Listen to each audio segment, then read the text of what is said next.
Hello everyone, welcome back to my channel. I'm back with another tutorial video today, and in today's video I'm going to show you how you can delete your Shein account. So if you've been using Shein for a certain while but no longer want to use it, what you can do is you can permanently delete your account, and this is how you can do it. For this, first of all, head over to your Shein app and make sure that you're already logged into your account. After you land on the shop page, go to the bottom right corner that says me. And as you go there, you can see that on the top right corner, there are different options. Go to the settings icon. And after you go to the settings icon, you have to go to About Shein. After you go to About Shein, you can see different information over here. Go to Privacy and Cookie Policy. And as you tap on Privacy and Cookie Policy, you'll be displayed different information over here, under which you can see Quick Links. So in the Quick Links section, you can see Your Rights as an option. Go to Your Rights. And after you go to Your Rights, you'll be able to see that there's a certain email address that is given here.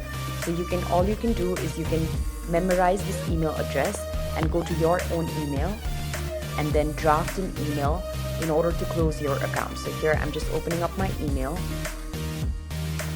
and then tap on Compose. As you tap on Compose, make sure that you enter the email address that is displayed here.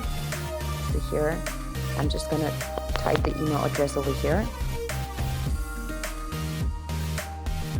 And after doing this, type in delete account. Now, after doing this, you can also compose the email saying I already have another account, or any other reason that is more specific to you. And then what you can do is you can tap on the send button. After you tap on the send button, you'll be reached out by Shein, and eventually your account will have gotten deleted. So this is basically how it works. It's quite a simple process, and I hope that in the future your account will get deleted as well. If you do follow this method and delete your account, do let us know in the comment section below. And don't forget to give this video a big thumbs up, share, subscribe to our channel, and hit that bell notification so that you do not miss out on any of our future tutorial videos. Thank you for watching, you guys. I'll see you around in the next video.